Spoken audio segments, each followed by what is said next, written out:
Hello दोस्तों।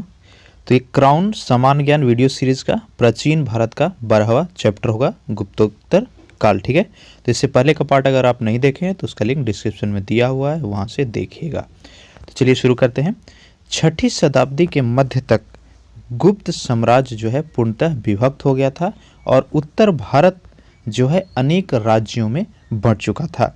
जिनमें से कौन कौन था देखिए, तो प्रमुख शक्तिशालियों का प्रादुर्भाव पड़ा। उसमें बल्लवी में मैत्रक वंश, पंजाब में हूनों का शासन हो गया था, कन्नौज में मौखरी वंश और मालवा में यशोवर्मन।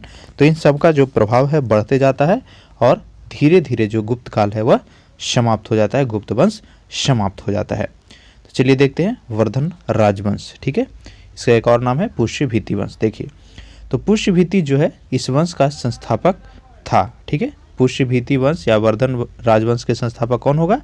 पुष्यभीति हो जाएगा।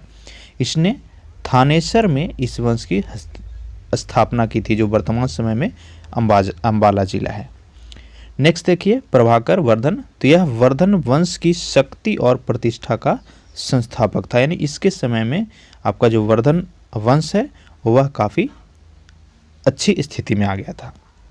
प्रभाकर वर्धन की पत्नी यशोमती से 2 पुत्र हुए, राज्यवर्धन और हर्षवर्धन, तथा एक कन्या राजश्री उत्पन्न हुई। राजश्री का विवाह कन्नौज के मौखरी नरेश ग्रहवर्मन से हुआ था। देखते चलिए, एक एक लाइन को देखते चलिए, कहीं से भी एग्जामिनर आपका प्रश्न उठा देगा। ठीक है, देखिए, तो राजवर्धन जो है अपने माता पिता की मृत्यु के बाद राजवर्धन गद्दी पर बैठता है।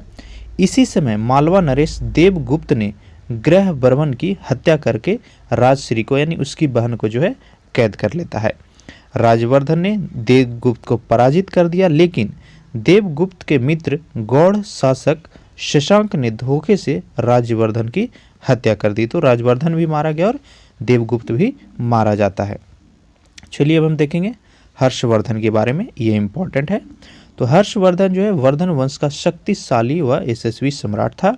मात्र 16 वर्ष की आयु में ही विकट परिस्थिति, जैसे उसके पिता का जो आपका निधन हुआ उसके बाद यह गद्दी पर बैठता है। वह अपने को राजपुत्र कहता था तथा स्वयं अपना नाम जो है शिलादित्य रखा था। हर्ष ने अपने आचार्य दिवाकर मित्र की सहायता से राजश्री को खोज निकाला। जो राजश्री को कैद किया था उसके बाद वह बाद में खोज निकालता है। हर्ष ने कन्नौज को अपना राजधानी बनाया, जहां से उसने चारों ओर अपना प्रभुत्व को फैलाया। हर्ष को पूर्वी भारत में गौड़ देश के शैव राजा शशांक से मुकाबला करना पड़ा।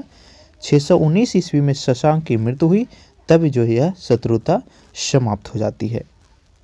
दक्षिण की ओर हर्ष के अभियान को नर्मदा के किनारे चालुक्य वंश के राजा पुलकेशिन हुटू ने रोका और हर्ष को पराजित कर दिया। इंपॉर्टेंट है, दक्षिण भारत में जो है किसने हराया था हर्ष को? पुलकेशिन द्वितीय ने हराया था। चलिए अब देखते हैं हर्ष के समकालीन शासक कौन कौन रहे थे, यहाँ से भी पूछता है कभी कभी। तो भास्कर शर्मा, तो यह कामरूप का शासक था। भास्कर वर्मा बर्मन वंश का संस्थापक था। पुलकेशिन द्वितीय, तो यह जो है चालुक्य वंश का शासक था और उसने अपनी राजधानी जो है कर्नाटक के बीजापुर जिले के बादामी में बनाया था। गौड़ नरेश शशांक, तो इसकी राजधानी कर्ण सुवर्ण थी। यह कट्टर शैव शासक था जिसने बोधि वृक्ष कटवाया था। ये पूछता है कभी कभी, जो बोधगया में स्थित है बोधि वृक्ष, उसको किसने कटवाया था? गौड़ नरेश शशांक ने। नेक्स्ट देखिए ध्रुवसेन द्वितीय, तो यह बल्लवी यानी गुजरात का शासक था। इसे हर्ष ने पराजित किया। बाद में हर्ष ने अपनी पुत्री की शादी जो है इसी से कर दिया था।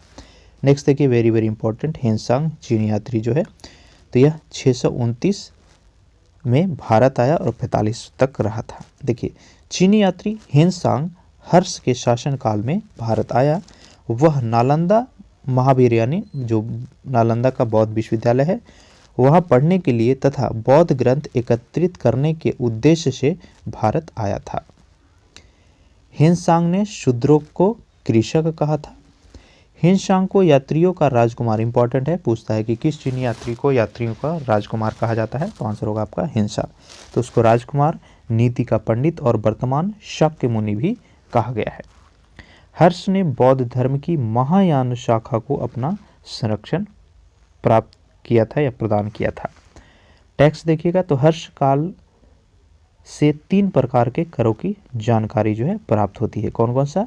एक देखिए हिरण्य मतलब नगद कैश, नगद कर, भाग मतलब कृषि की उपज का 1/10 भाग, और बलि, इसके बारे में जो है पर्याप्त जानकारी नहीं मिलती है कि बलि क्या होता है। चलिए हम देखेंगे साहित्य के बारे में। तो हर्ष के दरबार में जो है अनेक विद्वान का निवास था, जैसे बाणभट्ट हो गया, मयूर हो गया और मत्तांग दीवार हो गया। बाणभट्ट हर्ष का जो है दरबारी कवि था, जिसने हर्ष चरित्र और कादम्बरी, याद रखिएगा दोनों पूछता है, हर्ष चरित्र और कादम्बरी दोनों के लेखक कौन था? बाणभट्ट ही था। नेक्स्ट देखिए मयूर ने जो सूर्य शतक की रचना की थी। हर्ष ने स्वयं 3 नाटक प्रियदर्शिका, रत्नावली और नागानंद की रचना की थी। नेक्स्ट देखिए महामोक्ष परिषद। तो हर्ष प्रयाग में प्रत्येक 5वें वर्ष में महामोक्ष परिषद का आयोजन करवाता था। इसने प्रथम दिन बुध की, दूसरे दिन सूर्य की, तीसरे दिन शिव की पूजा की जाती थी और चौथे दिन जो है दान दिया जाता था। हेनसांग छठे परिषद में शामिल हुआ था। इंपॉर्टेंट लाइन याद रखिएगा, जो चीनी यात्री था हेनसांग, वह छठे परिषद में सम्मिलित हुआ था। देखिए प्रशासन। तो हर्ष को भारत का अंतिम हिंदू सम्राट कहा गया है, लेकिन न तो वह कट्टर था और न ही पूरे देश का शासक। उसका राज्य कश्मीर को छोड़कर उत्तर भारत तक ही सीमित था। देखिए इंपॉर्टेंट शब्द। तो महाराज किसको कहा जाता था? हर्ष के अधीनस्थ शासक को। सचिव ये मंत्री परिषद के मंत्री को कहा जाता था। भुक्ति प्रांत को। राष्ट्रीय या उपरिक्त तो भुक्ति का शासक होता था। ग्रामाक्ष पटलिक तो यह ग्राम शासक का प्रधान था। चाट या भाट तो यह पुलिसकर्मी था। दंडपाशिक तो पुलिस विभाग का था। तांडिक यह अधिकारी था। बृहदेश्वर तो यह अश्व सेना का अधिकारी को कहा जाता था। बलाधिकृत पैदल सेना के अधिकारी को। नेक्स्ट देखिए नालंदा महाविहार। तो हर्ष के समय जो है नालंदा महाविहार यानी यूनिवर्सिटी, देखिए ये लाइन आपको इंपॉर्टेंट है, नालंदा यूनिवर्सिटी की स्थापना किसने करवाई थी? कुमारगुप्त वन ने करवाई थी। महायान बौद्ध की शिक्षा का प्रमुख केंद्र जो था नालंदा यूनिवर्सिटी था। हर्ष के समय यहाँ के कुलपति कौन थे? आचार्य शीलभद्र। ये भी याद रखिए, जब हर्ष जो है नालंदा यूनिवर्सिटी में पढ़ने आया चीनी आपका शासनकाल में, तो वहाँ के आचार्य थे शीलभद्र। देखिए हर्ष चरित्र के अनुसार कुछ महत्वपूर्ण अधिकारी। तो श्रीनाथ मुख्य सेनापति होता था। अवंती जो है शांति एवं युद्ध का मंत्री। स्कंदगुप्त हाथी यानी गज सेना का मुख्य अधिकारी। और कुंतल जो है अश्व सेना का प्रधान अधिकारी होता था। ठीक है, तो ये चैप्टर समाप्त हो गया हमारा। उम्मीद करते हैं वीडियो अच्छा लगा होगा। लाइक ज़रूर कीजिएगा, मन हो तो सब्सक्राइब कीजिए ताकि आपको नेक्स्ट वीडियो का नोटिफिकेशन मिलते रहे, और नोटिफिकेशन को ऑन कर लीजिएगा। वीडियो अच्छा लगे तो ज़्यादा से ज़्यादा अपने दोस्तों के साथ शेयर कीजिएगा। सारे PDFs free of cost, magazine हो गया, न्यूज़पेपर वगैरह हो गया, नोट्स हो गया, उसके लिए हमारा टेलीग्राम चैनल है, ठीक है, शिक्षा सेंटर के नाम से, उसको सर्च करके या फिर डिस्क्रिप्शन में दिए हुए लिंक से ज़रूर ज्वाइन कीजिएगा। Thank you.